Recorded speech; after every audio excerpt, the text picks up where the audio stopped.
আলাইকুম রহমতুল্লাহ। বন্ধুগণ, আজ চলে আসলাম নদীর পার। হঠাৎ করে মনে হলো নদীর পার দেখে যে আপনার নদীগুলার পানি একদিকে প্রবাহিত হইতেছে।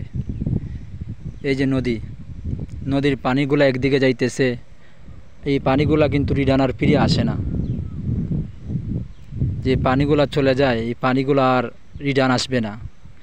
তদ্রূপ মানুষের জীবন এইভাবে একদিন চলে যাইতেছে, একদিন চলে যাবে, কখনো আর ফিরে আসবে না। যে দিনটা আমাদের কাছ থেকে চলে যায়, এই দিনটা তো আর ফিরে আসবে না।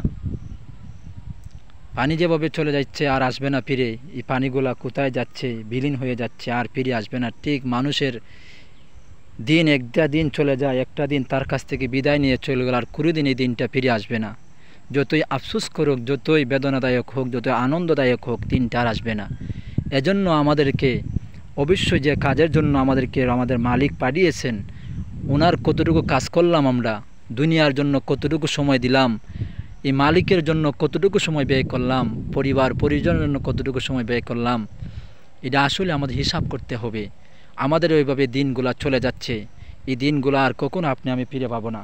এই দেখেন নদীগুলার ঢেউ দিয়ে চলে যাচ্ছে, এই ঢেউয়ের মতন মানুষের জীবন চলে যাবে, আর ফিরে আসবে না।